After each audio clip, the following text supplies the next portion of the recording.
seminario di storia culturale, che come sapete coinvolge il comportamento, insomma è molto importante la scuola di dottorato. Scusate,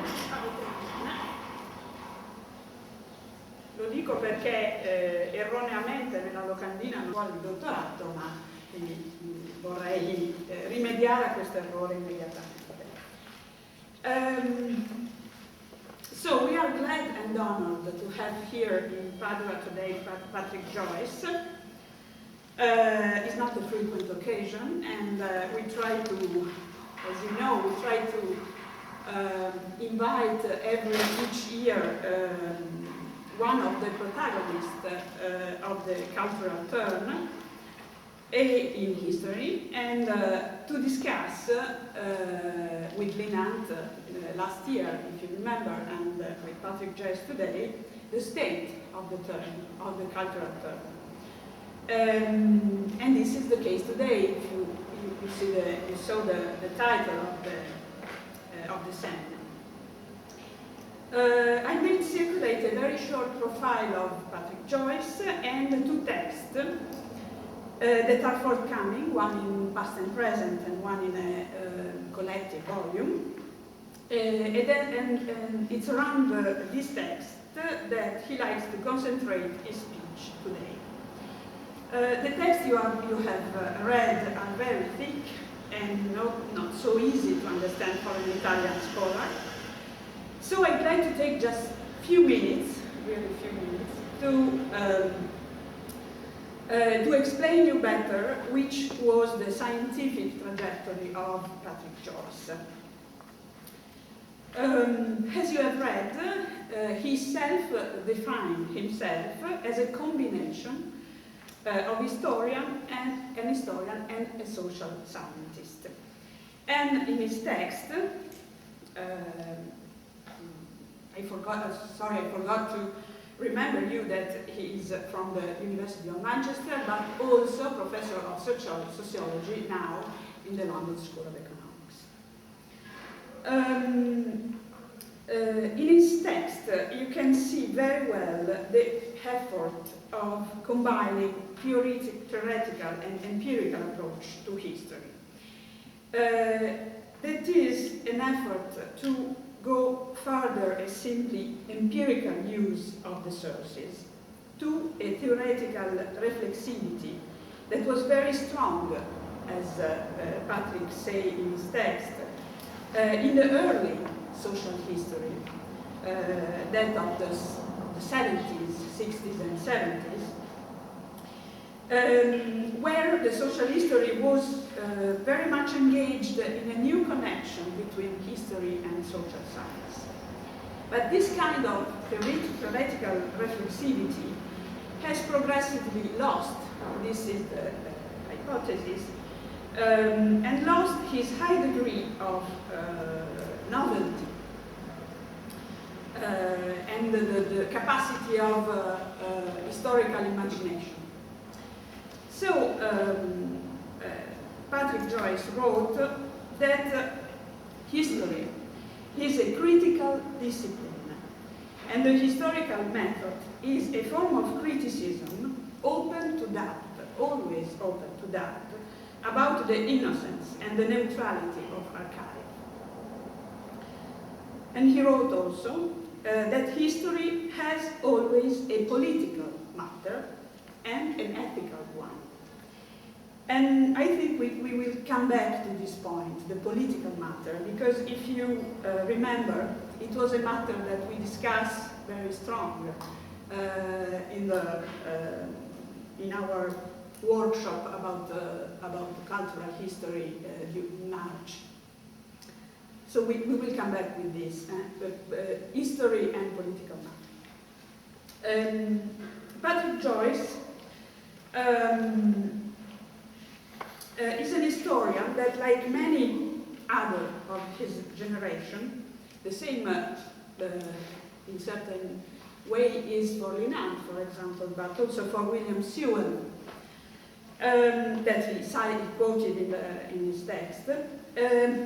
an historian that experimented all the trajectory from the very innovative social history during the 70s, and then a sort of conversion, is William Sewell that defined this conversion, to a cultural approach, from the social to the cultural approach. The first book of Patrick Joyce, the title is Work, Society and Politics, the Cultural Factory in late 19th century, is in certain way a social history book.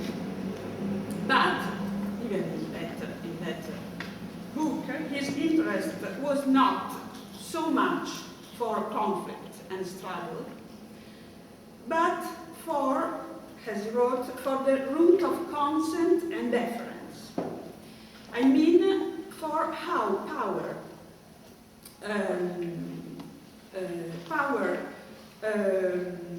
doesn't seem to operate only through coercion, but also in other way.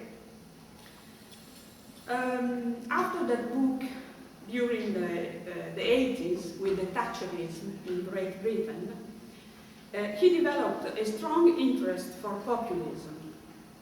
That is in some way the subject of a book titled Visions of People. Here we can really see the cultural turn. He is basically interested in the social imaginaries in modern liberal democracy of the 19th century, because the 19th century remain the focus of his work.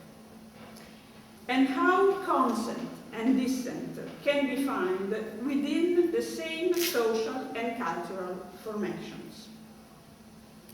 He tried to explore inclusion, negotiation, resistance with and against dominant structures of power.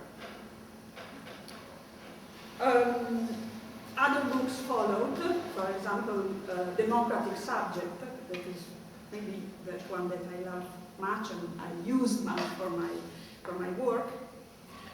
But I don't want to follow all the book, just to list very briefly the main points around which his work has grown. Maybe I make some mistakes, and then we can ask to Patrick. First point, the critique to the use of class as a master category to understand the construction of social identity. So, an effort to rethink, re-elaborate this category. Again, the strong relationship between the social and the narrative. So, how individual and collective identities are structured by narratives. And the sense of social agency, of the power of performance, provided by narratives. This is much more the democratic subject book. And again, the epistemological foundation of liberalism during the 90s. This is a very important point. Also to understand neoliberalism today. This is what Patrick wrote.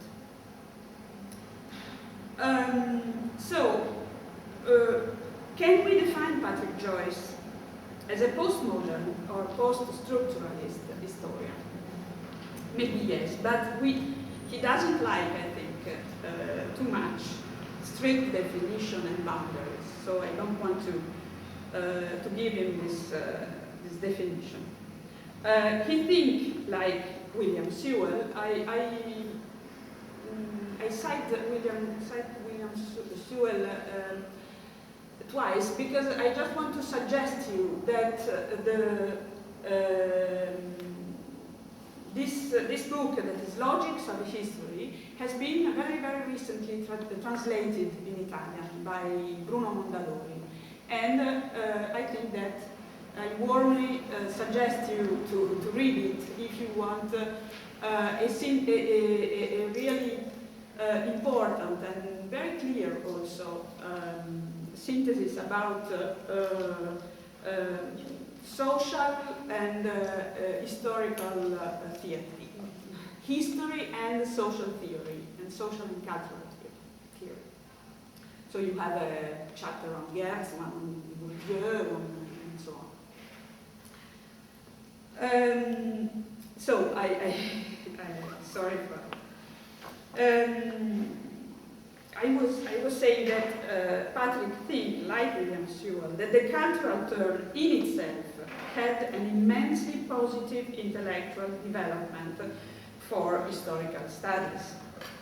To escape from a sort of positivist, anti-theoretical, empirical history connected with a modernist faith in reason.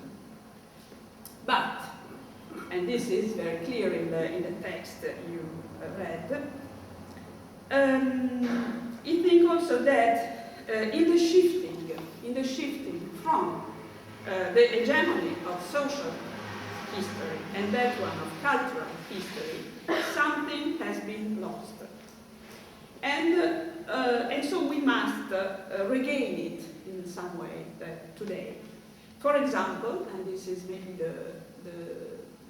one of the major points of the text, a new attention for the social and for the state. And this is the two main points of the text. Finally, and I want just to close with this, it's a really short and maybe not absolutely not complete presentation. Finally, he wrote also something about, it's very interesting, about truth and truth in history.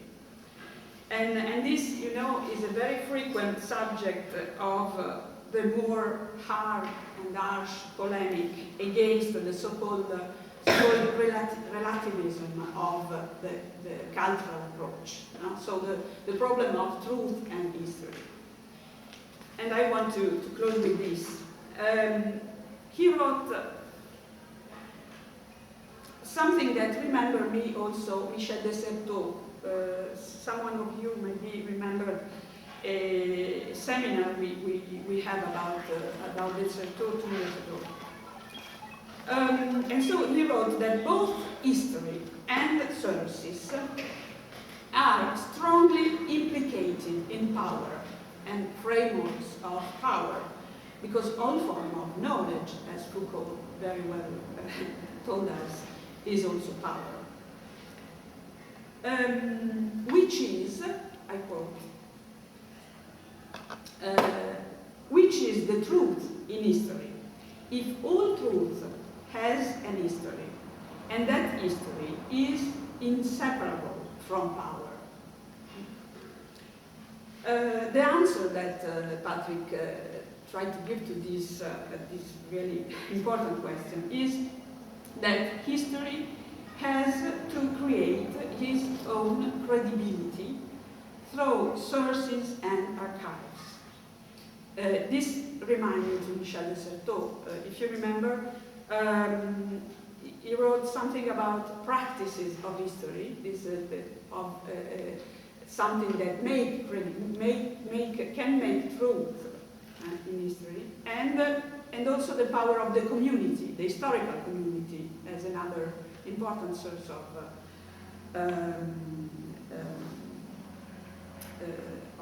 approach to the truth. So he continued. History has to gain an ethical and a right to speak that is coming from archives, from sources. So from this particular way of working that is typical of historians, as the field work is typical for the anthropologist. And so I finished with another quotation from Patrick, that is this: power and truth are not incompatible in history, but we have to always recognize a degree of tension between the two. So only if we recognize this, and so we explore powers, structures of powers. This is really basically the final object of his work, the structures of powers. This is very Foucaultian. In history,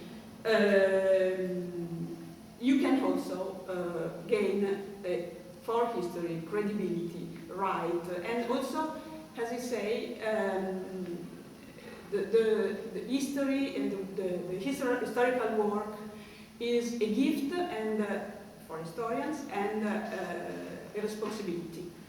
So this is also the ethical part of the work. So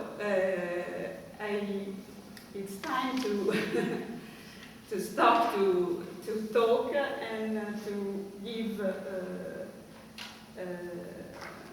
the microphone to Patrick. Okay, well, thank you very much, Carlotta, for that introduction, and thank you very much for inviting me. It's a great pleasure and a privilege to be at Padua, and to learn about this wonderful new Centre for Cultural History that we're developing, which I think is a wonderful adventure that you've launched yourself on. And I wish you all the luck in the world. I think that adventure is exactly the word. But that's, life is about adventures, we hope. Okay, well, look, I'm going to read a condensed, abridged version of the paper that was circulated to you. And I'm going to assume that not everybody has read it. I'm aware that, as Carlotta said, sometimes that text is rather dense. And there's a lot of work being done by footnotes as well, which of course are not coming into today's talk that I'm giving. So I shall try and bring in some of that context in questions as they come up, a historiographical and theoretical context as we go on. Also, if I'm speaking, I'm going to read the paper and I'm going to spend... I'm not near enough. Maybe you're not near enough. Right, okay. And is that okay?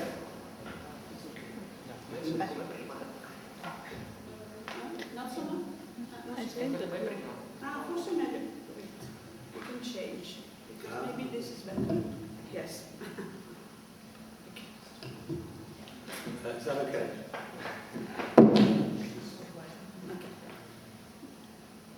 Right. Well, I've just been saying that this is a sort of condensed version of what I sent earlier. And the other piece is from a book that I'm doing with a sociologist, Tony Bennett, who wrote a wonderful book about the museum called The Birth of the Museum some time ago. And he's come from a different kind of intellectual trajectory from mine. Actually from the Centre for Contemporary Cultural Studies in Birmingham. You may know about cultural studies, Stuart Hall in Britain, and the way in which that sort of developed kind of internationally. Well, Bennett comes from that direction, I come from another direction. But we've both been struck by this question of materiality and the nature of material work and thinking about power in those ways. So we call our book the material, we call it Material Powers. And I can say something about that later on as well. In this piece, I relatively briefly referred to my contribution in that volume. I will try and get through that section of it, but I have a feeling that I might go on too long, and I don't want, it's very warm today, and I don't want to keep you too long. So I should try and maybe cut this a little bit as I go along, but I'll just see how it goes. And another thing is, do tell me if I'm talking too loudly. Sorry, not too loudly. No. Mr. Heath. If I'm talking too quickly, please. Because I sometimes have a tendency to do that, especially when I'm reading. So don't be worried about sort of shouting and saying that I'm talking, that it's going too quick. I'll slow down. Okay, well, I'll start. Now, well over a decade since the controversies that marked the reception of the cultural term in the Anglophone historical community, it is timely to consider something of the outcomes of the debates of the 1990s. One major outcome has been the emergence of cultural history as an important historiographical force. Another has been the partial eclipse of social history Something also apparent in Western European historiography generally, and sometimes for similar reasons. I was actually thinking here of the German example. The sort of influence social history had in the 1970s and 80s has in good measure passed to cultural history. This marks undoubted advances in the discipline. However, these advances have not come without certain costs. Debate in the 1990s was too often sacrificed to the rhetoric of history's defence, so-called defence, against the presumed attack of something called postmodernism. That term, postmodernism, was just thrown indiscriminately around the place in Britain and the US. Is that okay? Okay. Yeah, is that okay? No. Is that okay now? Ah, non si sente, vedete?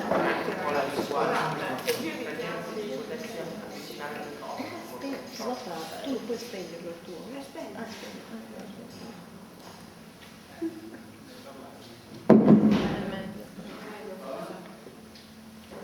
Perché bisogna stare proprio attaccati. It's necessary to be very close to the microphone. The microphone is too short.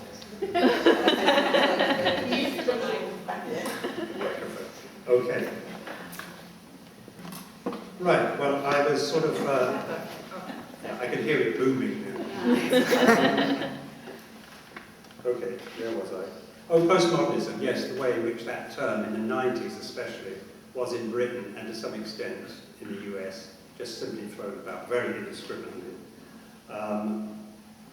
It defined really always in terms of, it took a separate definition each time it was kind of uttered almost. You could read what was on the other side of the fence rather than understand what postmodernism was. It was the occasion for people to sort of develop all sorts of anxieties and problems that they had with what they took to be, this kind of term towards reflexivity. I think you mentioned here the notion, maybe similar kinds of argument in Italy about the real and about the question of sort of truth and relativity. But anyway, in the 1990s, one of the opportunities that was not taken, and I think a lot of opportunities were not taken in the 1990s, was a radical rethinking of the notion of the social itself. Older notions of the social have by and large remained in place. As the renowned US social historian William Sewell describes the situation, and I quote, "The sense of society as a reified totality is surely the dominating contemporary usage of the term, both in academic and ordinary language. Other meanings have become decidedly secondary. In Britain, this understanding of society and the social was earlier manifest in Marxist and Marxist-influenced terms, although something similar was evident in the more generalized common sense view of society as itself an underlying structural reality.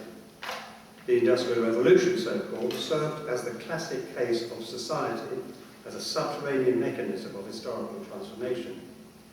Much of this common sense view was derived from a long-established and powerful radical liberal tradition in Britain. However, the full story is more complex than this, the liberal left being by no means the only progenitor of social history in its post-Second World War forms. In the USA, the liberal radical elements were also marked, though Marxism was more circumscribed, indigenous intellectual traditions being more apparent. There, the strong social science influence contributed to similar notions about society. Parallel to this reluctance to confront the foundational concept of social history has been a similar neglect of the concept of culture in cultural history.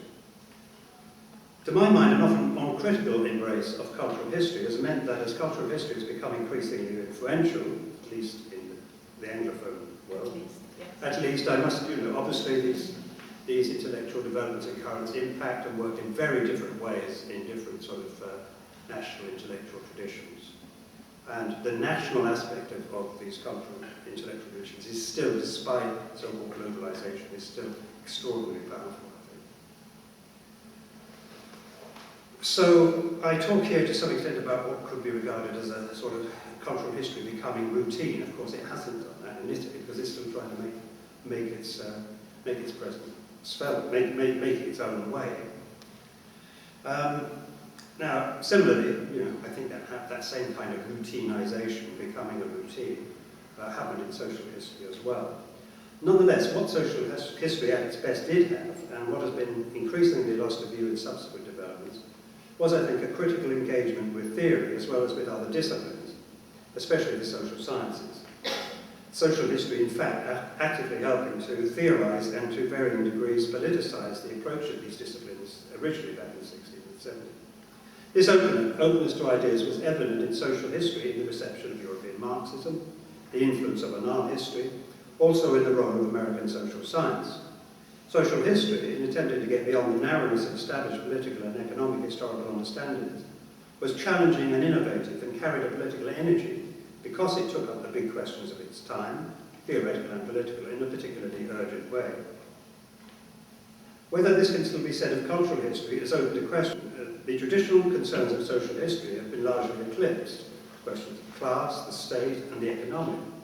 But equally lost has been the very idea that the adjective in social history, just as the adjective in cultural history,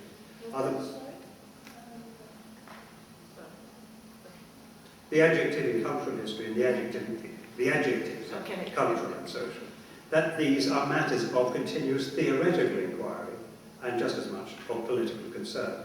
In fact, taking the concept of culture, the historical sociologist Richard Biernacki has recently argued that in its employment of the category of culture, cultural history has done something very similar to what social history did earlier, in that it has simply ontologized the cultural, just as social history had the social. Culture has thus become a new sort of foundational category, something which involves buying into precisely the same set of binary oppositions evident in the old concept of society, which it purported to reject. Timothy Mitchell's recent book, The Rule of Experts, presents a similar argument to this, examining how the cultural turn is often held to mark a distance from the systematic social sciences. However, this emphasis on culture has in practice often left the older kinds of social science untouched, by failing to contest the territory on which they were established, demonstrating that everything social is cultural. As he says, left aside the existence of the other spheres, the remainder or excess that the work of social construction works upon, whatever one calls that, the real, the natural, the non-human. Insisting on the centrality of the cultural, tacitly recognized the material and the economic, in particular, as somehow separate entities. Either this or the material and the economic were bracketed out of discussion and relegated from history altogether. Purely cultural understandings of the cultural turn, as Mitchell argues, and I quote again, intentionally or not, depend upon maintaining the absolute difference between representations and the world they represent, social construction and the reality they construct, social constructions. Maintaining these distinctions therefore leaves so-called hard social scientists like economists undisturbed, for they can point out that they are not concerned with the history of representations, but with the underlying realities their models represent. End of quotation. Of course, there have been important exceptions to the general quiet on the theoretical and political fronts that has prevailed in recent times, notably William Sewell's recent book, Logics of History. In this book, Sewell advocates the renewal of social history and a new dialogue between history and the social sciences, one attending to new understandings of the social in order precisely that the big questions of our time come more fully into the purview of social and cultural history. Above all, in his argument, the nature and genesis of contemporary capitalism. To Sewell's concern with capitalism may be added a parallel concern with the political, especially the nature and genesis of contemporary governance, above all in its liberal and neoliberal forms. This is the kind of work I and students have been doing, along with many other people, of course, in a recent book, The Rule of Freedom. Of other recent works in this more questioning vein, Victoria Bonnell and Lynn Hunt's collection, Beyond the Cultural Turn, offers a criticism of cultural history for neglecting social dimensions, though it should be said that the editors themselves offer scant consideration of the concept of the social. I don't know whether on the visit here she talked about social theory or not, but certainly in that book she did. A recent survey of cultural history on the British side by cultural historian Peter Mandler has rightly been criticised for its confusion of cultural history with a narrowly understood version of textuality. but neither Mandler nor its critics, this is in a journal called Social and Cultural History, neither Mandler nor its critics pay any attention to the concept of the social either. This is also the case in the work of Gareth Stedman Jones, where a Cambridge school influenced linguistic approach to the then emerging concerns of cultural history served further to compound the association of cultural history with discourse, as they're called, hence narrowing its remit and cutting it off further from the social sciences and questions about the nature of the social. Now, there are, of course, significant differences in the various national takes on social and cultural history, as Sewell's book itself indicates, even if it is the underlying similarities between the US and the UK cases that are striking, certainly compared to the French example, which seems to have taken a different direction. And of course, there are still different directions in Italy and Germany, not to mention the Eastern European countries as they emerge into this kind of scholarly universe post-communism. Therefore, both the variety and the amorphous nature of social and cultural history must be borne in mind, and one must admit that. What is this thing called cultural history? But nonetheless, I think, acknowledging these differences within it, there are enough similarities in the case I'm making for it to be a credible generalization. However, it's less the current state of play that is concerned, or at present, to me, in this article, and in the work I'm doing, less this than some possible ways forward, so that in order to engage with the current disciplinary frameworks in a productive way, the article proceeds in the following way. First, recent understandings of the social, which may be of value for social and cultural history, are examined. First in a theoretical, and then in a historiographical manner. This consideration of the social leads in turn to discussion of recent understandings of power, and in particular, how these relate to the nature of materiality and of the material world. For it is the case that the inclusion of materiality in our thinking about the social is crucially important. Indeed, it might be said that as well as the cultural turn itself, there has been something like a material turn in recent times. This is the subtitle of this term, material turn, is in the subtitle of the book I'm doing with Bennett. In fact, this term, material turn, might in some ways be the most significant turn of all, insofar as it can be distinguished from the cultural turn generally, which I think is doubtful. So one of the questions here is, what is the cultural turn? What are we talking about? But as I say, I think the material turn, so called, is really essentially driven by the continuation of the cultural turn. Thirdly, as a consequence of considering the social, it will be apparent that the history of power and the political is intrinsic to an understanding, an adequate understanding, so that the subject of the state provides in the next section, the setting in which the theoretical positions developed earlier can be examined, now in an empirical and historical way. So I want to talk about the social, theoretically, empirically, and then try and draw together some of the advantages or advances of these kind of theoretical positions in talking about power in general, but particularly talking about the state. Now, whether I'm going to have time to get involved in the whole question of the state, I'm not sure at the moment, but I can certainly take that up afterwards. And it comes from a book that I'm doing on the nature of the state, which I'll describe as I go along. So, as Carlotta was saying in the introduction, my work has always moved ahead on these twin fronts of being very theoretically interested, but also being very much a sort of an historian who's interested in archives, in working in producing narratives that are densely researched and are richly illustrated.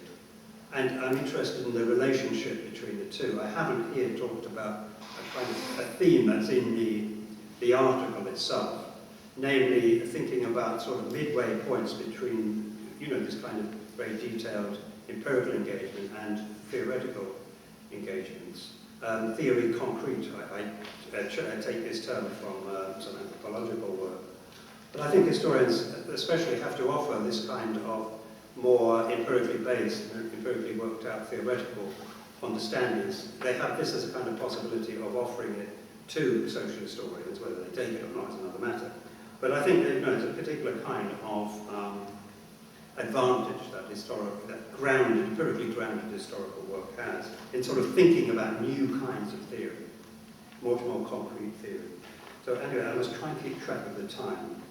Do you know what time I started? About 4 o'clock. Yeah, okay. Yeah. So I'm going to first of all talk about the social, and this may be some unfamiliar work, but again, I can come back to it later. I begin by considering the nature of the social as it has emerged recently in certain key developments in the social sciences, and the obvious place to begin is with social theory. There, for many years, scholars in the social sciences have been attempting to arrive at new understandings of the social, which overcome the dualisms that have bedeviled the social sciences and which still form a great part of disciplinary common sense. In this attempt, what may in general be called processual as opposed to structural understandings of the social, emerging in the 1970s and 80s, these have in turn given rise to new concepts and analytical tools. In Britain and the US, there has been the development of what has been called a post-societal sociology, one that dispenses with the notion of society altogether. This serves as a critique of orthodox notions of the dualisms of structure and agency, structure and culture, and of course society and culture, even in their dialectical forms. I think Sewell in fact sticks to these older formulations, works them through dialectical means, very interestingly, but I think he's still grounded in the older work, which is not to say that that doesn't produce extremely interesting and important histories, it doesn't. Now I'm going to simplify greatly and talk about just two aspects of these complex, intellectual developments that have emerged in social theory and social sciences. The first is related to the question of agency, and the second to the questions of phenomenology, to modes of being in the world, a good deal of which is summed up in the term effect, which is, a term that's come to have particular prominence in the social sciences in the US and UK. Affect, so-called, as registers as much and probably more in the humanities, actually, than in the social sciences. The sociologist Nigel Thrift has recently defined affect as denoting an approach that attempts to capture the on-flow of everyday life by attending to the biological and the precognitive rather than to consciousness. So it's very much a kind of phenomenological frame. It goes back to some of the great masters of phenomenological philosophy. These practices and routines are inseparable from the material practices and things through which they are brought into being, above all in contemporary life, in Sewell's work, in Nigel Thrift's work, in mass consumer capitalism. Obviously, questions about agency are closely related to this aspect. Agency is open to new perspectives when the precognitive realm of emotions and states of being more generally are understood in terms that deny traditional dualistic ontologies. The openings to cultural history are amply apparent here, I think, for example, the history of emotions. The title of Thrift's book, Non-Representational Theory, indicates clearly enough the common drift of both approaches, post-humanist, anti-individualist, relational, and so concerned with making the agenda of inquiry, of moving the agenda of inquiry beyond questions of meaning and representations, at least as these are presently understood. Second, agency. Although agency has of course been emphasized in cultural and social history, it has tended to be from an anthropocentric and humanist perspective, dwelling on individual and collective actions and on intention, or else agency has been conceived in highly structure-like or organic-like ways as manifestations of what is in one sense or another hidden below the surface. This reinterpretation of agency owes much to the work of Bruno Latour, although his work in turn is only one of the many influences involved in the area of science studies, so-called, which has been so important here. The crucial intellectual need regarding agency in the social is one that turns away from notions of a coherent social totality and towards the erasure of familiar conceptual distinctions between the natural and the social, the human and the non-human, and the material and the cultural, divisions that are all in the first place predicated on the immaterial-material divide. The social in this intellectual departure is seen to be performed by material things just as much by humans, so that labelling one thing a person and one a machine, one thing material and one thing not, is not given in the order of things, but is itself a product of the ordering of people and things that make up the social in the first place. One way of elucidating this further is the employment of spatial metaphors. Latour, for instance, writes about what he calls a flat social, instead of received understandings of a surface depth one. It is the latter that suffuse common sense and much still of academic usage when we talk, for instance, of the social context, or the social setting, or social ground of something. And above all, when we speak about notions of social construction. Social context, where the distinction between text and context is dissolved, as it is here, and social construction is equally meaningless because it presupposes already a distinction between what is and what is not the social, the latter in practice usually meaning the material. Similarly, still prevalent, if often unacknowledged notions of the social, either as akin to a structure or an organism, are undermined. Now, these two aspects or strands of inquiry evident in revisionist social theory are sometimes complementary, sometimes contradictory. For instance, agency-centered approaches recognize that human subjects acquire their powers from the powers of the networks from which they interact, so that there is an ineradicable materiality to human subjectification. However, affect, so-called, in the form of emotions and memory state, is not well captured by an understanding of how different agencies interact. At the same time, neither approach explains very well inequalities and other differences of access to networks which are had by different parties, as might be said, the political economy of agency and effect. Something, of course, which is always historical. Both currents, effect and agency, while not inherently inimical to history, are not in general marked by historical awareness as they have developed in the social sciences. In the work of Latour, for instance, the accent on contingency and on description as explanation, a reaction to structure-like understandings of the social cause, is so marked that there is no satisfactory account of pre-existing formations of agencies and powers and of how these relate to newly emerging bodies. All this suggests that a third element is necessary, one that is more historical and more aware of the operations of power, but which also builds upon the advances of the other two. One such an approach, in fact developing in a rather similar intellectual space to the other two, is that of governmentality. Governmentality is that area of study developing in the wake of Foucault, which is interested in the governance of conduct in all its forms, especially, but not exclusively, those of politics and the state. It recognises that the social is itself to be seen as a product of different powers, the drivers of which have always to be historically understood. These powers, human and non-human, involve the harnessing of agencies that in turn create rationalities and technologies of power. Particularly in relation to questions of power and the political, governmentality studies has very powerfully and substantially drawn upon and further developed the two other currents described here. This has also been manifest in the way in which interest in governmentality has taken a decidedly historical turn in recent years. Historians developing these departures across historical times and geographical spaces, especially in terms of the history of political rationalities and technologies of liberalism. In the work of Christopher Otter, for instance, on the politics of light and vision, for instance, or that of James Vernon on hunger and nutrition, also in my own work on the city, liberal subjectivity is seen to be inconceivable without the agency and the effects of urban and pedagogic infrastructure, for instance. Pedagogic infrastructure. For instance, running water and road paving in the cities, an agency itself maintained by armies of engineers, inspectors and manual workers, and in turn, the multiple agencies that these engaged. Indeed, in the course of the 19th century, modern versions of the social in Britain emerged precisely around questions of the provision of infrastructure and public health, and this was particularly so in other rapidly industrializing and urbanizing states at the time.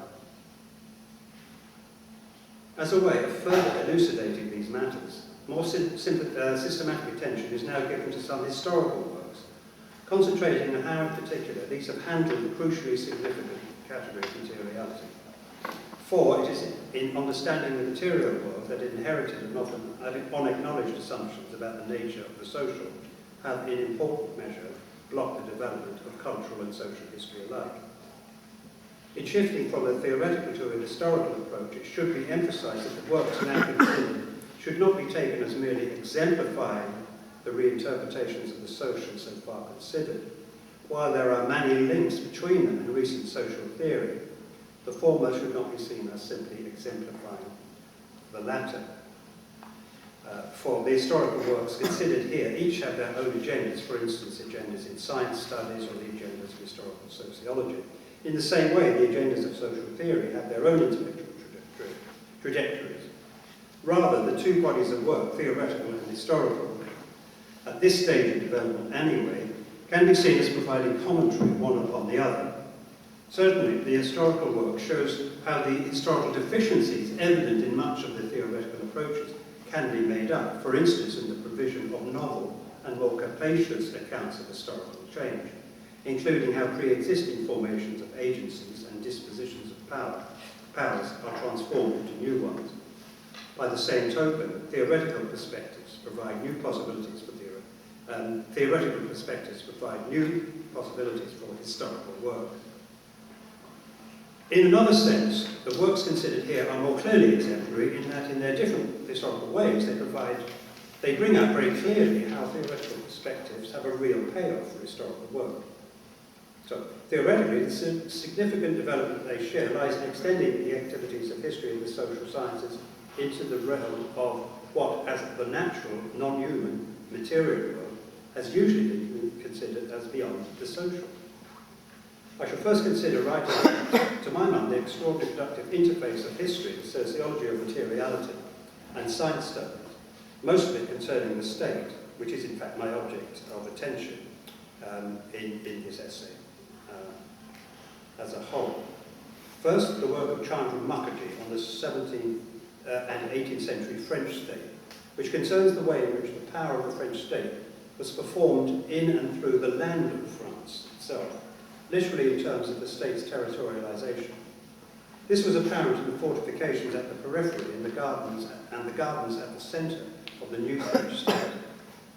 Territorialization also took material form in the dispersal of state power into French products and economic practices, encouraged and developed by the state, so that France became part of the economic landscape itself, the landscape of industrial and rural production in their everyday forms.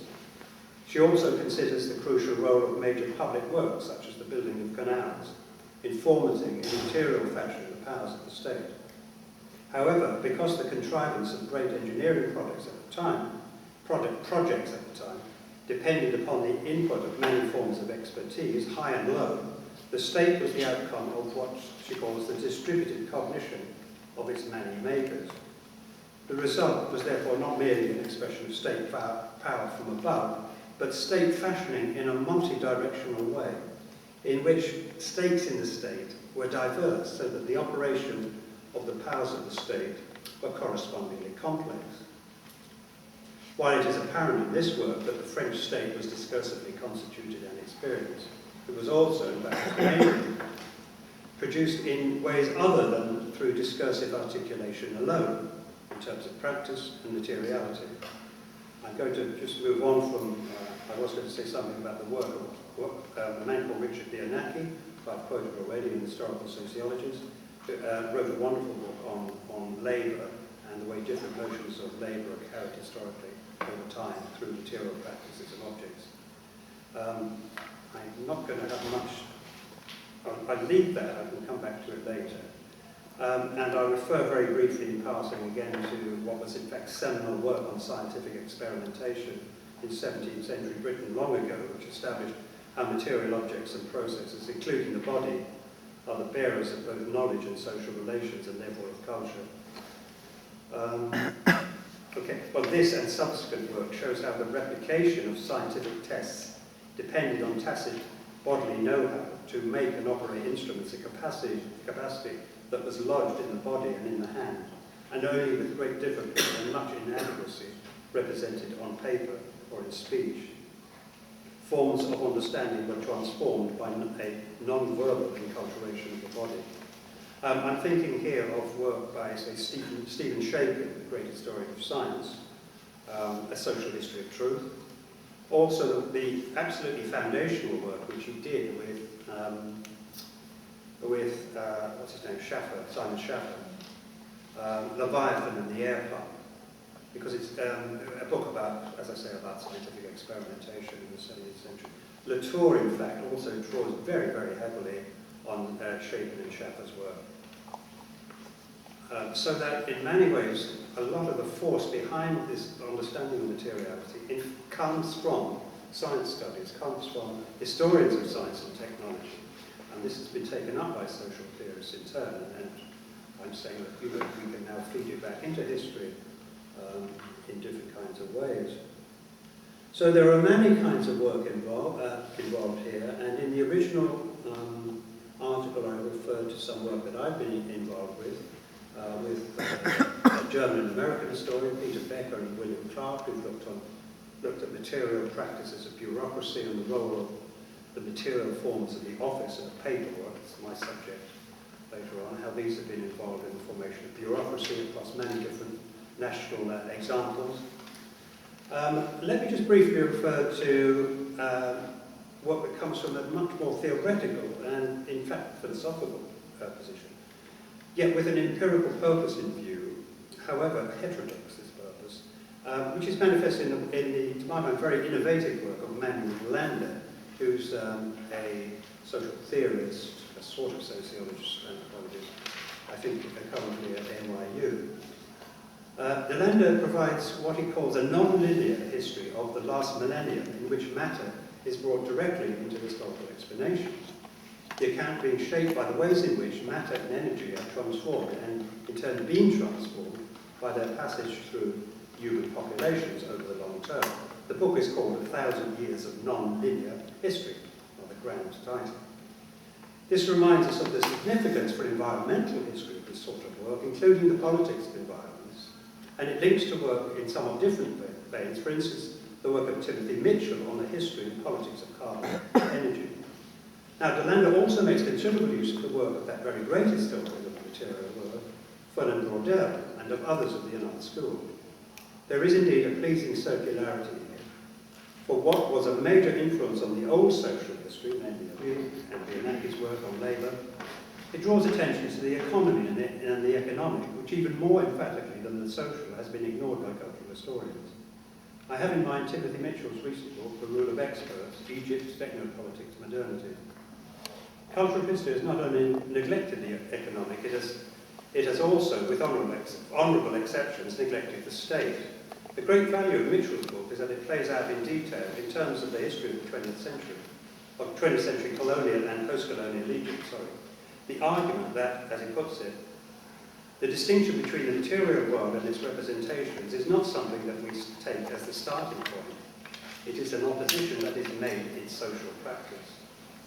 In 20th century Egypt, I quote again, the economy became arguably the most important set of practices for organising what appears as a separation of the real world from its representations, of things from their values, of actions from intentions, of an object world from the realm of ideas. As Mitchell goes on to say, the mechanisms that set up the separation preceded the separation itself, so that taking this separation as foundational is not the solid ground it so often seems. In earlier work, as the basis of the conditions upon which the 20th century economy was established, Mitchell has explored the makings of modern practices of representation in the colonial politics of 19th century Egypt in a book called Colonizing Egypt. So, historical and empirical demonstrations and argument is therefore one of the great virtues of Mitchell's book, in which social theory is not distinguished from empirical work, but is developed in terms of it, in an instance of what, in the original article, I called theory concrete. Mitchell, in fact, calls his book a work of social theory. But it's also a book steeped in the social theory and empirical practices here, very definitely, for instance, actor-network theory and science studies. But it wears this theory lightly in the garb of empirical demonstration and theory exploration. so that it and the other works considered speak directly to historians, given their widespread anxieties and reticence about theory. By the same token, the ahistorical character of much social sciences work is highlighted. These works demonstrate not only the unity of practice and theory, if you like, but of history and the social sciences. So let me turn to the state now. And then I have a brief conclusion. So the question is, what difference does these different sorts of approaches, what differences do these have in practice? Well, I've already kind of emphasised, say, in Mukherjee's work, clearly the state is seen in a different way. I mean, different sorts of questions are raised about it. In Mitchell's work, different sorts of questions are raised about the economy, also about the state. He's somebody who's coined this term, the state effect, to kind of talk about the way in which the state hinges on the separation of the social from the state, hinges on the separation of the real from representation, so that the separation of the real from representation is not just kind of theoretical manoeuvre of the last few decades, but it's actually something that's historically present in the way in which the modern world has been formed, and it's integral in Mitchell's argument, the nature of colonialism itself. Okay, talking about the state. It'll be apparent that new understandings of the social can call in question central analytical concepts, as I've said, concepts about the state. However, this is not the only area that one can sort of rethink, and the traditional concerns of social history, including economy and class, as well as culture, far from being sidelined by new developments, I think they become available for rethinking and hence renewal. In terms of the state, when it's written about, it still tends to be in the familiar terms of its constitutional and administrative manifestations, its social and economic role, welfare, economic policy and so on, or in terms of ideas or experiences of the state. The state in such an understanding is decidedly an it. Much the same applies as regards the chief conceptual tools of understanding the state. This is so whether they be the liberal and pluralist ones which envisage the state as the autonomous and neutral regulator of society and its rights and obligations, or Marxist and elite-based notions which see the state as a projection or instrument of interests and classes. These different approaches notwithstanding, there does nonetheless seem to be a general consensus about what I call the itness of the state, its variety of historical forms and its manifold functions notwithstanding. This ontologizing of the state does not easily survive the critical scrutiny of the positions I've outlined. Therefore, might we not think of the state not as a thing, although it is assuredly produced as a reification, but as something like a site of passage of and between different powers, thinking of power here in a post-Foucault vein. The accretion or clustering of these systems of power, or more simply powers, at the level of the state so-called, since the 16th century, forms a process that has come in academic discourse to be called the governmentalization of the state, something which the state may sometimes drive, but of which it is very often neither the author nor the master. From a parallel viewpoint, the state might be thought of in terms of relationships, in particular as a constantly shifting relationship between what we are used to calling state and society. It is in this vein, as I said, that Mitchell talks of the state effect, the particular configuration of state and society being seen as the outcome of the transaction of powers, which are themselves diversely located in the social. Taking the example of bureaucracy, for instance, it has proved productive to think about the state as a site where bureaucratic power, for instance, congregates or clusters, a site from which this form of power may neither originate nor terminate. Bureaucratic forms of organisation and the powers they call upon and elaborate emerge in many places, for example in business, the military, and within religious institutions. These then, as it were, migrate to and from the state. Clustering there, they are redeployed and multiplied, but they may also lodge themselves so firmly as to outlive the state, or to function in ways that are parasitic upon it, or inimical to it, as for example in some contemporary African states. So it might be better to talk not of state power per se, but of bureaucratic power, emphasizing the adjectival over the nominative. This view has in fact now begun to be something like the dominant view in the social sciences, for instance in anthropology, at least in the UK, and pretty much in the US as well. Now, thinking about power in this way is indeed to think of the state in a relational way. However, if the problem of analysing the state through these new means is to progress, then it is necessary, much more than has hitherto been the case, to explore the ways in which micro-level pluralities of power do in fact cohere, or fail to cohere, into new forms and configurations at different levels and in different ways. For instance, the bureaucratic power that I mentioned. How then did these powers in turn become stabilised and redeployed to form the state, so-called? In a new book in progress called The Soul of Leviathan, Political Technologies of the Imperial British State, I try to take up these questions in terms of a recognition that the powers of which I speak and the powers I study are bureaucratic and pedagogical particularly, but one might also study military powers per se. That these themselves are always an assemblage of the constituents that make them up. These constituents involve what might be called first big and little tools of power, and the little ones like pens, papers, and handwriting apparently in offices. Also the physical forms of offices themselves, desks, tables, and chairs. These themselves are often as much importance as the so-called big tools of power, for instance, telecommunications. Well, first tools of power, and I can talk about these later in more detail. Then practices or techniques like the self-representations and work practices of bureaucrats. And finally, rationales of governance, such as the various ethics of bureaucracy and social leadership more widely, together with the greater rationale in liberal politics of freedom itself. To understand power properly, one indeed needs to start with these constituents, as I say, from the bottom up.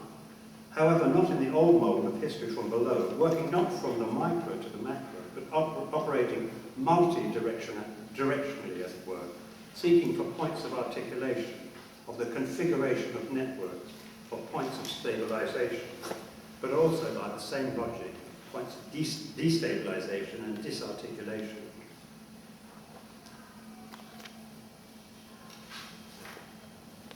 Okay, I'm going to launch into this work.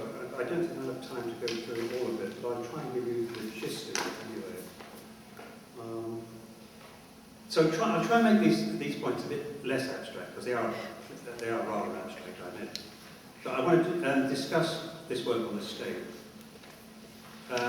So I start with one of the works that I didn't have time to mention, a marvellous work by a cultural geographer in Britain called Miles Osborne, called Indian Ink. It's about the role of writing in the formation of the East India Company, and by definition, therefore, the East India Company forms a governance, a kind of quasi-state forms of the East India Company. Osborne observes that in the context of India and the British imperial state, the shape and politics of the growing and changing British Empire from the 17th century onwards is not adequately covered by simple models based upon the assumed centrality of Britain within a hierarchical set of relationships to discrete overseas colonies, territories, and trading zones. Instead, alternative models of networks or webs, rather similar to the kind of actor-network kind of approach I've been developing, alternative models of networks or webs seek to explore a different geography that allows a range of competing and contradictory relationships to come into view. These alternatives emphasize the vulnerability of empire as well as its dynamism. Investigations of this complex whole refuse both as impossible and undesirable. They refuse calls to provide totalizing accounts of this reconceived British Empire, or the global geography of which it was a part. Instead, the focus is on analysing and tracking particular sites, connections, and movements. As Kathleen Wilson puts it, in one sense, empire as a unit was a phantasm of the metropole, all empire is local. However, by the same token, it could equally be said that all empire is central. The important point being, as Miles Osborne puts it, to find ways to treat metropole and colony in a single analytic field. The analytical fields pointed to in this paper, in terms of the major theoretical and historiographical currents that I outlined, provide, I think, important elements of this field. I'll briefly consider this case of British India and the British Imperial State in terms of the India Office, the institutional centre of British imperial rule. The fact that it was the institutional centre in itself, as constitutionally established, is obvious enough. But what is at issue here is what a centre is in the first place, for institutional designation by itself means relatively little. What matters is how metropolitan colonies, centre and locale, in short, the multiple actors and networks of empire, were brought into a qualified degree of stability. This stability was importantly, but not exclusively, produced by the material forms of bureaucracy, paperwork itself and the material environments of this work in the shape of the office. In short, what bureaucrats did and what they did it with, which seems usually the last thing that scholars concerned with the state consider. Now, in the time I've got available, I can't do more than outline this general question of the place and functioning of centres, so-called, in network-directed understandings of the state. The materiality of power and writing were especially important in India, given that Indian governance involved governance at a distance, indeed multiple distances, so that the India office in London ostensibly governed all of India, first the imperial administration, but also the individual political units that made up the complex political formation that was India, the various presidencies and provinces of India, all with different forms of governance. In India itself, there were different governmental and administrative systems working at different levels. These differences mark the whole system right down to the level of the village. So, on the one hand, it would seem the case that the head office in London, the India office, knew very little about what was actually happening in terms of the day-to-day governance of India.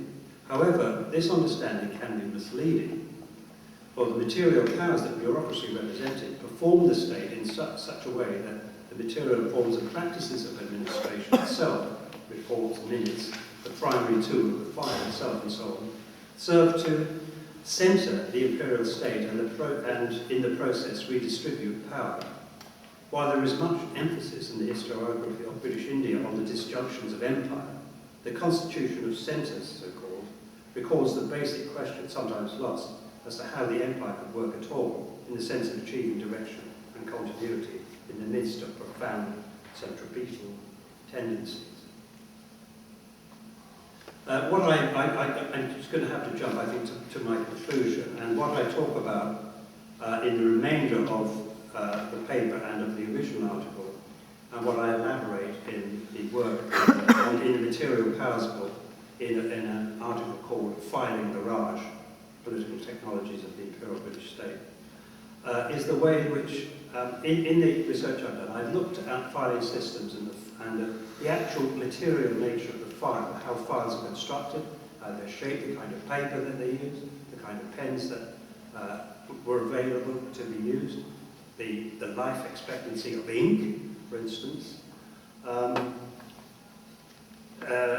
developments which were always in synchronization with changes in the commercial world as well, so you've got the emergence of new kinds of industries. For instance, the technology of the writing pen in the 19th century gave rise in Birmingham to a very important kind of new industrial development. So things as seemingly humble or unimportant as handwriting and the technologies of handwriting are really central to understanding the ways in which material forms serve to stabilize and, in my language, center the state. Okay, I'll come back to that later. And I think what I'll do is I'll turn straight to the conclusion. So what I'm trying to do is to talk about the social in this theoretical way, raise originally some questions about cultural history, talk about the social in this admittedly brief theoretical way, then talk about some of the works, then talk about the state, and in a kind of introductory way, a more general way, and then try and show what the payoff is, or what the advantage is for historical work in taking these particular perspectives. Okay, my conclusion, which is relatively brief. Jürgen Kocher, he's very famous, renowned German social historian, describes as follows what distinguishes social historians from other kinds of historians. Amongst other things, I quote him, they reject all forms of strict methodological individualism. They're not primarily interested in single biographies and specific events, but rather in collective phenomena. They try to reconstruct the social, including social inequality. They do not accept that the past can be sufficiently understood as a context of persons, of perceptions, experiences, discourses, actions and meanings alone. They insist that conditions and consequences, structures and processes have to be taken seriously and brought back in. They try to combine understanding and explanation. With this, one can, in large measure, agree, or not completely agree. And there is an essential continuity to social history. I mean, this kind of perspective is one I would be sympathetic to in many ways. However, at the same time, it's equally true that every single one of the categories that Kocher describes stands in need of rethinking. And there's no sign that Kocher, for instance, is rethinking them, even though he kind of signals in that direction. This rethinking need not, of course, be in the shape of the theoretical influences I described here, but at the same time, whether any refiguring of the social and social history can take place without a serious engagement with these particular kind of theoretical positions and empirical positions, whether this can occur is, without engagement is doubtful. Anyway, whatever the avenue, a new and critical engagement of history with the social sciences is, I think, needed, and of course, Sewell is making the same kind of, advancing the same kind of argument. What I haven't taken up so far, and I can't remember if I put them, I think I maybe just referred to briefly in the introduction, was a reference to politics and the political, and how the old social history, or at least I did take this up, how the old social history, for all its problems, carried a political charge. In many ways, it did this precisely because it was theoretically engaged and challenging. Its aim being to renovate the house of history, challenging theoretical foundations which were, as they always are, linked to political foundations.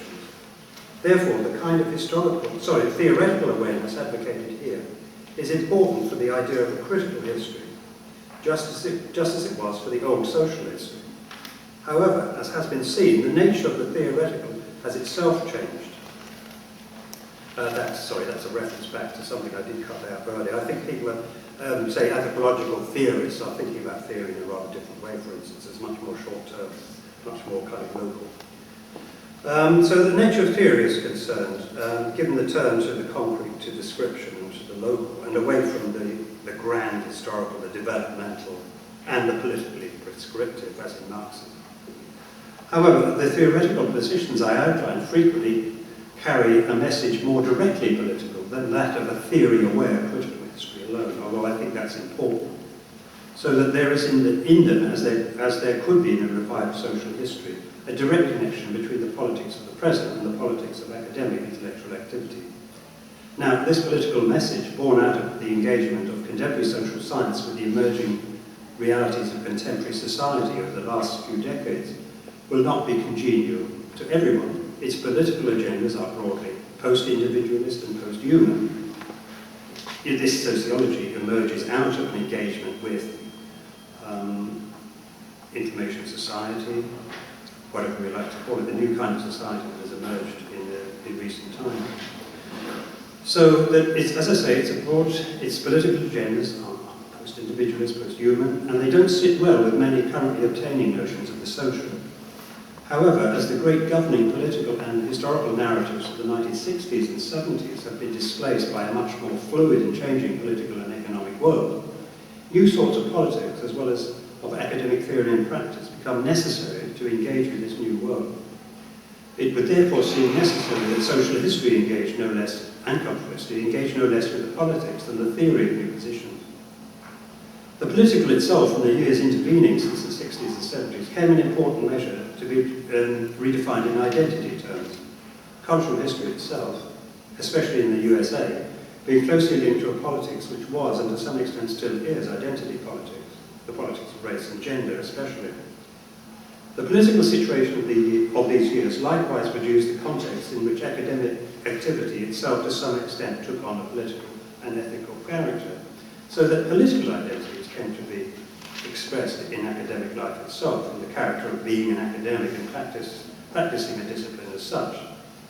However, today we are moving towards a new political dispensation in which the politics of identity may have less in force, and the fate of capitalism and liberalism more. In the light of the collapse of the world economy and an endangered planetary ecology, mindful too of the re-engineering of the interface of the natural and the social apparent in modern science, the writing of history seems itself to be in the process of change, moving beyond the employment of history in order to find out who we are and who we might be, and towards something else. The cultural turn has indeed turned, and there is no going back, so that the much talked about end of the cultural turn is, to this extent, a misnomer, for we're still in it. There's something else that historical writing is moving towards is unclear, though it would probably not be the same thing as that learning from history, which marked a good deal of the old social history. Nonetheless, as has been said, the old social history provides an invaluable legacy nonetheless. However, the argument here is that justice cannot be done to this legacy unless we continually pose the question, what is the social? Thank you very much.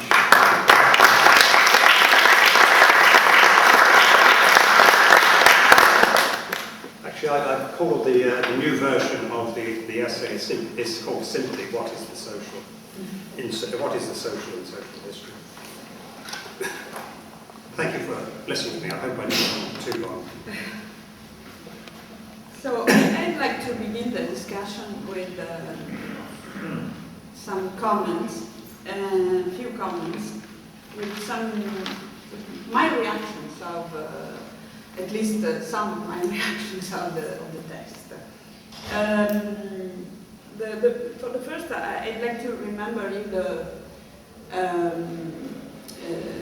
beginning of the speech when Patrick Joyce remembered us the variety of the national cases, and so the shifting between social history and cultural history, it was very different in each national case. So the case of Great Britain and US maybe is quite similar. It's very different in France, and difference again, more difference again in Italy. So we start from a completely different position, and we have to recognize this, because this hegemony of cultural history about which Patrick Joyce spoke, we don't have it in Italy. We have, yes, we have had in recent year, not so recent, a sort of decline of social history.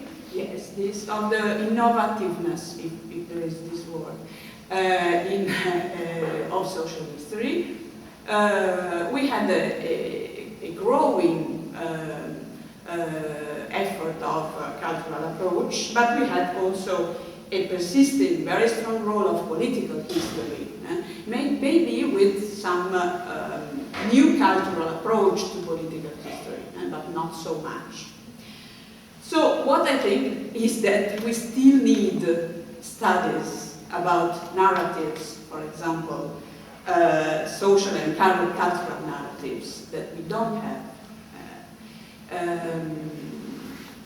before, and we need also what Patrick Joyce was talking about, but we have also to assimilate much more the cultural term, if you want. But this kind of position, our position, permits us also to, I mean, we didn't know what Patrick called the routinization, the routine in the cultural term. So, and we didn't know also, I think, the more radical linguistic and discursive approach of cultural history. And so maybe we can also gain the potentiality of all the new proposals that Patrick proposes. I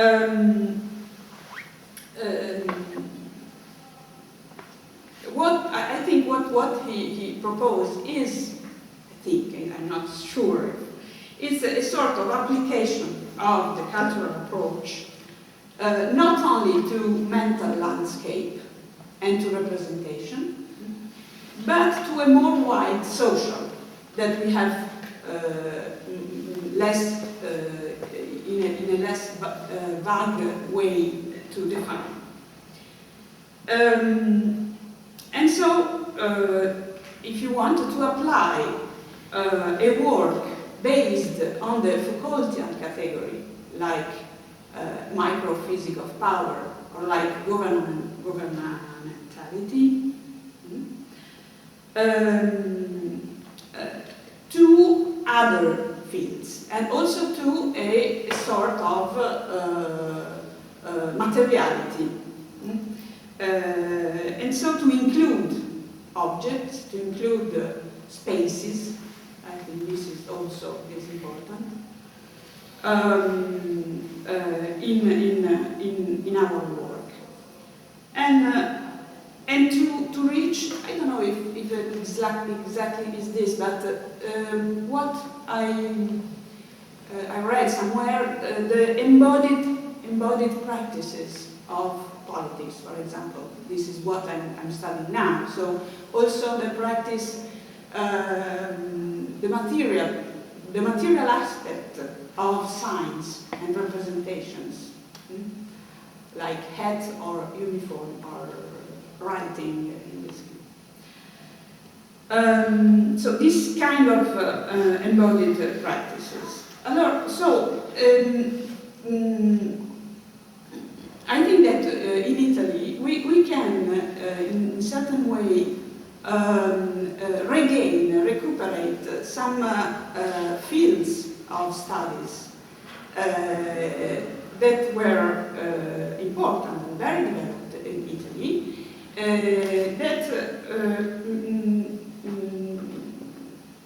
to which I was thinking when I was reading the text of Patrick. For example, I make you two examples. One is the question,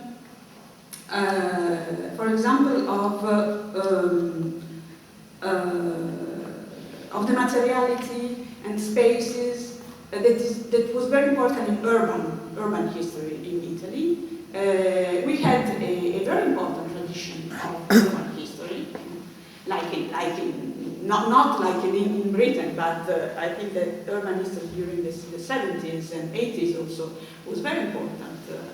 And I remember the seminar about Gambi that we had some times ago, and it's exactly this kind of always strong sensibility about the materiality of spaces and of objects. And so we can look again to this field of studies, and maybe to come back to some themes, to some subjects that was typical of this kind of tradition. And also another one, the second one, is the problem of state, and all the field that also was very important for contemporary history in Italy. That is the problem center-periphery. So all the historiography about institutional and administrative aspect of the state. This is a field that was very important for us during the 90s. And we studied very much, for Italian history is very important, this tension, again, continuous tension, negotiating and contract between center and periphery, that it's not so different from the empire way of government of India.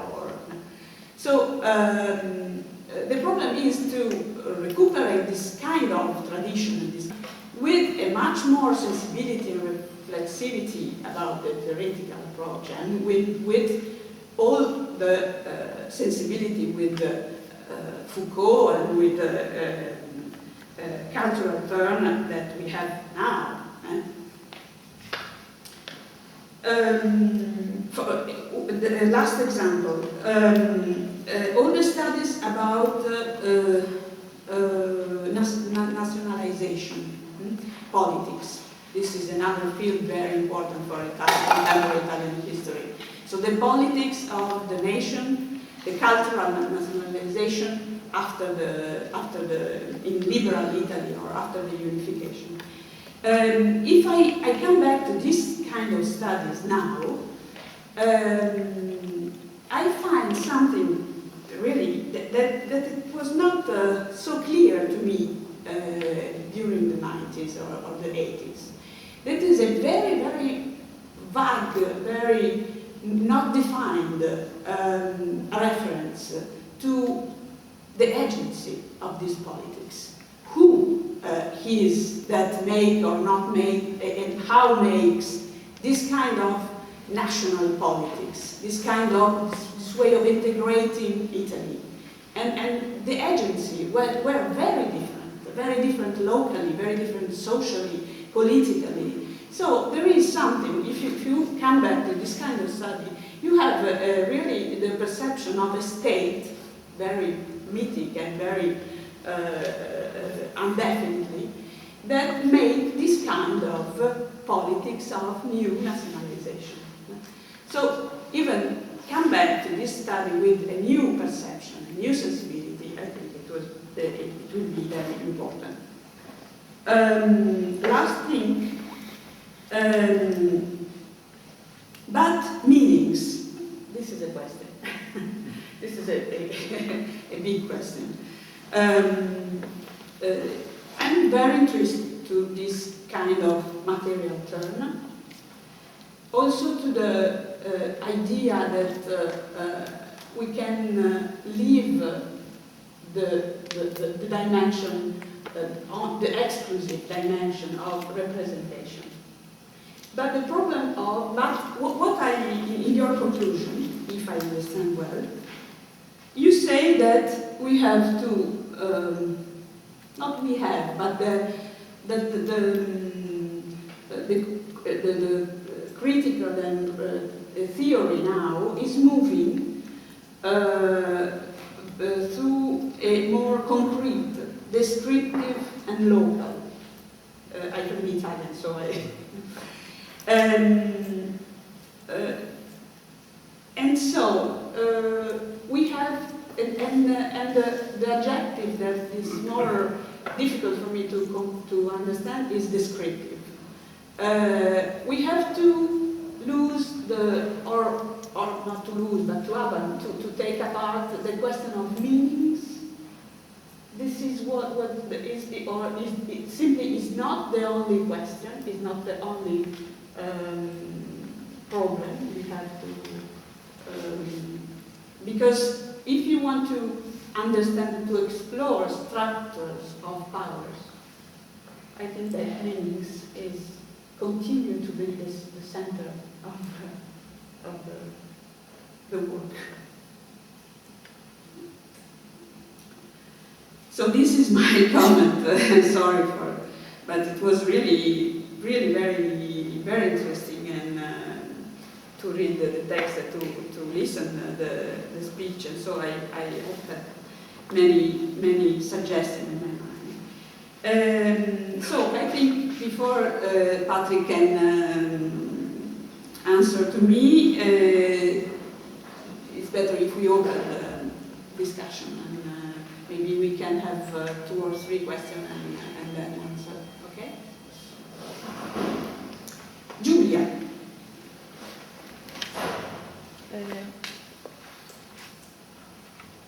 Yes, I would add something to what Carlotta said at the beginning about our mental libraries of, and it's frequent that when people of different backgrounds speak about more theoretical things, different layers of mental library are involved. And one of my questions is about that. What is the importance, if there is any, of microhistory in your reflections? Because when I was listening to and reading to what you said about the state, to me, the book of Giovanni Levi and the books of other Italian microhistorians were very, very present.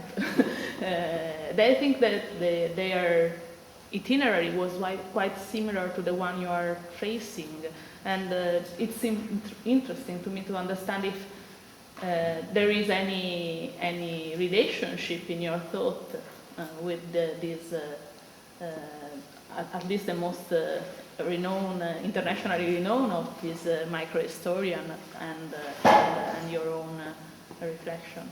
The other thing I would like to ask is about this relationship between this history and politics. It's something which is present in your paper, and it was present in your reflection, in your speech. But it's, at least for me, it wasn't really clear what you were aiming at, in a way. I had the impression that, on the one hand, there was the attempt to show the relationship between the change of theory of history and the change of politics in the last 30 years or so.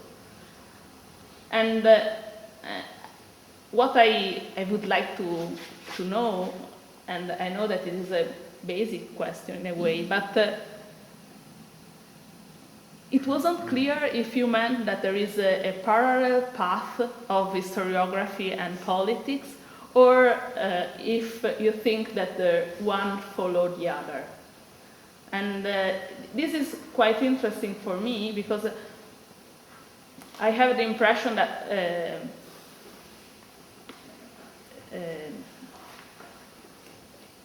when microhistory was born, there was a very clear attention to a deconstruction of the category of politics, and in particular class, but even of other categories. And this was linked to a political approach, not only to an intellectual approach. After 30 years, I don't know, 25 or something like that, I have the impression that this deconstruction, which was made which was very important on an intellectual ground, maybe had some problem on a political ground. Because the relationship between definition of things and political actions are more difficult to be connected, and this created big problems. A big problem in political action. So it is not about historiography as such, but about the relationship between the two. Yeah. Thank you. Well, as you say, it's an enormous question. Thinking about thinking about the relationship between our activity as academics and the political world, the changes that have occurred in the political world. What I was trying to say, I think, was two things. Look, this whole thing we're talking, this goes back to Carlotta's point, partly, about the way in which, in different national contexts, the cultural history has been taken up. That's also make exactly the same kind of observation about the national differences that have occurred in terms of relationship between academic work and politics. So that to give you an answer, I'm aware that I would have to talk about different national contexts there as well. So it would have to be a sort of rather big answer in a sense. Does the political and the intellectual, historical in this case, Do they continue on the same path? Does one leg behind the other? To answer that question in the kind of large terms that you pose it, I suppose one could then rephrase the question: what is the history of the cultural turn? Why did the cultural turn emerge? It seems to have impacted across national boundaries in different ways, but it seems to have impacted across those boundaries. To answer that question, it's extremely... okay, let me give an answer in terms of the British example, which is particularly about class. It's my own example. You talk about microhistory in relation to class. And by the way, I don't know the microhistorical work as well as I should. That hasn't impacted on the British, on Anglo-American world as much as they should have, I think. But I guess I would be different. My mental library would include microhistory, but it would include Foucault, I would include Latour in thinking about, I would graft these onto Levy and company in thinking about the political. Just to go back, obviously the relationship between intellectual change and political change is hugely complex, as I said. The drivers of so much of what we call the cultural turn are various kinds of theoretical influences that were operative in France. So you have to write, I think we should be writing a kind of history about post-structuralism as one of the elements in this, because it is the post-structuralist kind of turn, and the structuralism before it to some extent, which have really, in so many ways made the difference. You see, behind a lot of what I'm talking about here is the thought of Deleuze. And clearly, that his thought, Deleuze and Guattari, although I'm not a Deleuzean, I think, but I take that kind of interruption of the normal kind of categories about thought, that really very radical kind of philosophical question that was present in deconstruction and in Foucault's work, and across the board in all sorts of areas. I take that as very much central to the changes that occurred. So what do we mean by the cultural turn? And partly we mean the history of these particular kind of philosophical currents. They had their own dynamic, the engagement of these people with phenomenology, with the people they were arguing against in the 1930s, Sartre and so on. So the dynamic is in part intellectual, so that the cultural turn has to be understood in terms of post-structuralism, and then in terms of French politics, particularly in terms of the war, the Second World War. So that, what's her name? Gabriel Spiegel, who's the cultural historian. She's president of the American Historical Association, or was last year. She published something in the last number of the American Historical Review, which was claiming that the cultural turn, which she equated with post-structuralism, I think the cultural turn is much broader, but she equated that, is to be understood in terms of the Holocaust. Now, I think that's a very exaggerated argument, but of course there is an element of truth in it. The end of, all the kinds of major categories of modernist thinking, I suppose. They attempt to unpick those. But I'm not giving I'm giving a kind of meandering answer to your question, because it is such a big question. And what I'm saying in the post-structuralist case is that there's a kind of dynamic there which is, has its own logic, and disciplines develop in different kinds of ways, and disciplines actually take new forms. But there is, in many ways, I turn the question back to you. What is the relationship between the cultural turn in the Italian case? Why the lateness? Why picking it up in a particular form it was picked up in? In the British context, just to go back to that reference to kind of personal explanation, in many ways I got into this through a very kind of political... I think I'm, perhaps more than a lot of historians, sensitized to the political dimension of writing history.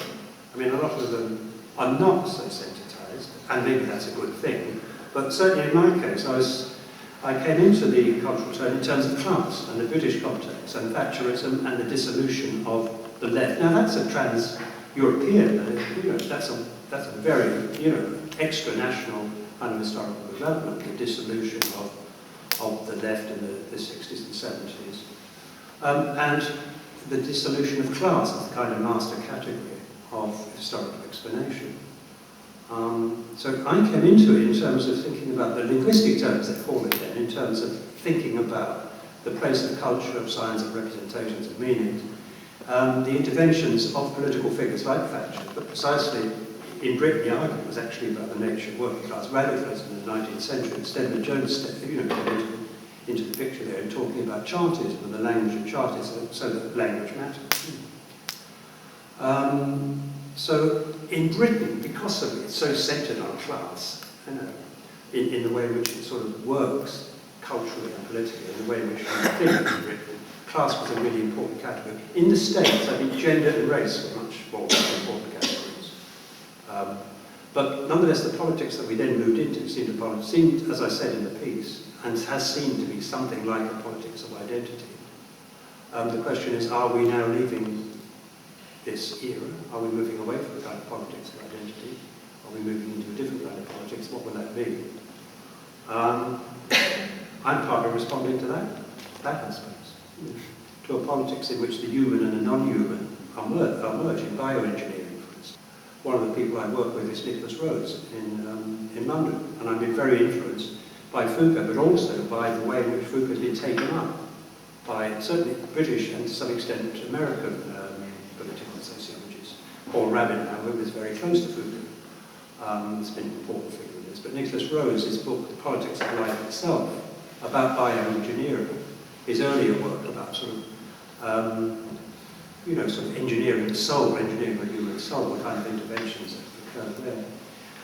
So that for me, the governmentality stuff came as a kind of, it was very important to me in thinking about the nature of liberalism and neoliberalism. Here was an analytical category driven by a set of, disciplinary-based, philosophically influenced changes, but nonetheless emerging from a particular political context, namely, in broad terms, the defeat of the old left, the inadequacy of the old left in 1670. Sorry, that's too long an answer, but I just simply wanted to signal some of the the dimensions of possible discussion of this. Because to my mind, there hasn't yet been a history. It's too early, I suppose. A history of the cultural turn. What do we actually mean by the cultural turn? We tried to signal that we could return to Braudel, but Braudel, a different kind of Braudel that we might use in a different sort of way. For instance, the way in which this rather, this very interesting book, 1,000 Years of the Landers book, uses Braudel. Braudel without the structuralism, Braudel with the kind of sensitivity to material objects and processes, and the kind of grand sweep book of Braudel as well. So we can, I think, yes, we can return to these. This is partly what I was saying. You see, one part of the original article was saying that, look, social history itself had an awful lot to deliver, which we can go back to. I think, for instance, E.P. Thompson's thinking about social relationships is extraordinarily productive at a theoretical level. He was a kind of surreptitious kind of theoretician, even though he really didn't like theory, and he always kind of called me, that very theoretical historian, as a kind of term, putting me in my place, as it were. He was very good at putting people in their place. Yes, as historians of class, there was a class system within the historians of class as well. But, okay, one of the routes that we could go back and sort of thinking theoretically, thinking in terms of new kinds of theories which are more local and less global, would be to go back to look at, say, Thompson's work, Class Struggle Without Class. And one can think of several other examples. The way in which the debate in Britain on what's called the labour aristocracy employed Gramsci in very kind of interesting ways. So there are lots of possibilities there of going back to the inheritance of social history itself, but as Carlotta says, to thinking about urban history, about the nation.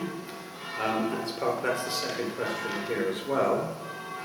In thinking about the state, and of course in the Italian example, it's a wonderful case, I think, of the way in which one can think productively about the state in terms of the mobilization of particular kinds of of power, to do with family, for instance. You know.